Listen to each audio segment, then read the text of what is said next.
nítorí bàbá Lawori tí wọ́n fọ́ ní gò lórí lójú agbo èpè ńláńlá ni Ọláìyá Igwe ń ṣẹ́ o bẹ́ẹ̀ ló tún lérí gidigidi ó ní nǹkan là ń jẹ́ kó sọ. máa ṣẹ̀ṣẹ̀ fẹ́ fún nítọ̀hún lẹ́sìnsìn á dẹ̀ máa fi style gbọ́ mi kò ní tó mọ̀ pé ó yẹ kóun mú ohùn mi láti post ẹ̀ láti send ẹ̀ sí Kòkó Zaria tí ò send ẹ̀ kò ní ẹnikẹ́ni bá mọ̀ pé èèyàn mi ní Zaria ó dẹ̀ kí n send nǹkan tó Igwe Ọláìyá sọ yìí kò ní onítọ̀hún ò bá wá send ọ̀rọ̀ mi mọ́tò mi ni mo wí bẹ́ẹ̀ kí lẹ̀ irú talẹ̀ kí lẹ̀ fi mí pè náà mo rò bẹ́ẹ̀ ń ṣe èrè ìyẹn ni tó bá ní lọ́kàn ni o mo máa rogo àrífín máa pọ̀ o láti sì yẹn bẹ́ẹ̀ mo kí ẹ Noviu Abdulganiu ìwọ ṣe títí o tún pe Zaria lórí aago ó ní mọ sáré ọmọ a dára fún ẹ a kàn mọ̀ pé a kàn kó àwọn kọlu nkọ́wọ́ sórí platform ni ẹlòmíì ò pe Zaria o ṣùgbọ́n ọkàn ẹ ò ṣàdúrà fún Zaria ẹ̀mí ẹ̀gàn ò ṣàdúrà fún Zaria nínú platform yìí gbogbo yín la mọ̀ ayé yín á dára fún yín bọ̀ pé tó bá ń ṣojo tó ń ṣe bá fún ọ̀rọ̀ anybody pé kó ṣojo bá máa ṣojo kò sẹ́ni tá a rán pé kó sọ̀rọ̀ ẹ̀dá kọ́ni lórí ọ̀rọ̀ yìí ìwọ kan ṣeun tó bá ti wọ̀n ẹnu ẹ kò jù bẹ́ẹ̀ lọ bọ́tẹ́ ẹ má pìtì èmi ẹ dẹ̀ má bẹ̀rù nípa ọ̀rọ̀ tèmi wà fún ẹni tó yẹ kó sọ fún Zaria tí ó sọ kò tá fún Zaria kan tó fẹ́ sọ fún. Thank you alápinni o ṣe God bless you. Okay fully anyway ó sọ̀rọ̀ dáadáa inú mi dẹ̀ dùn nǹkan tí mo ti expect kó máa sọ kọ́ yìí but inú mi dùn pé ó sọ̀rọ̀ dáadáa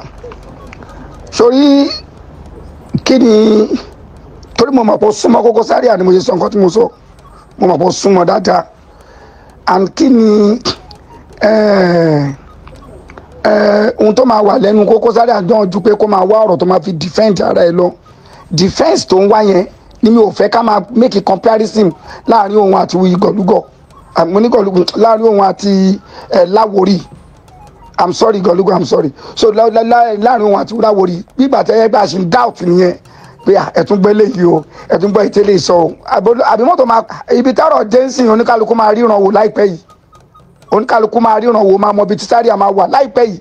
gbogbo ohun tí mo bá ń sọ yìí kò tọ́sẹ̀ kan mọ́ kò tó 6 days anybody tó bá ń kó máa doubt anybody tó bá ń kó doubt anybody tó bá ń kó máa doubt kò sí nǹkan tó máa ṣẹlẹ̀ sọmọ tí ìjà ìkan pàápàá lórí cheating báyìí a máa dìde gidi ni and I'm very happy I thank the Almighty God and I thank Mr. Latin the president of Tampan gbogbo wọn ti dìde kí ló wà lẹ́nu ọ̀rọ̀ aṣẹ́gita Zaria tó lè mú irọ́ lófurufú bírọ́ là ń pa bóòtọ́ là ń sọ gbogbo ẹ̀ máa fara hàn láìpẹ́ yìí either between 2-3 days ẹ̀ ríran wò tani Zaria so God bless you no problem o ṣe gan fọlì o ti make clarity so nìyẹn dẹ̀ ti lọ nìyẹn no problem. ṣá o Lawori ti sọ pé lóòótọ́ ni ìgbésẹ̀ ti ń lọ bẹ́ẹ̀ làwọn ènìyàn yóò láǹfààní láti mọ gbogbo ẹ̀ láìpẹ́ ọjọ́. ẹ ló bá fẹ́ ká lọ sà. ẹ lọ sà Lawori TV àmọ́ ní mo fẹ́ bèrè update náà ni sà àbí ṣé kí n pè é sórí WhatsApp ni ṣé WhatsApp máa bẹ́tà màá lè record. Wednesday àbí ok. ok because mo rí pé àwọn Ọláìyá Igwe náà ti ń dá sí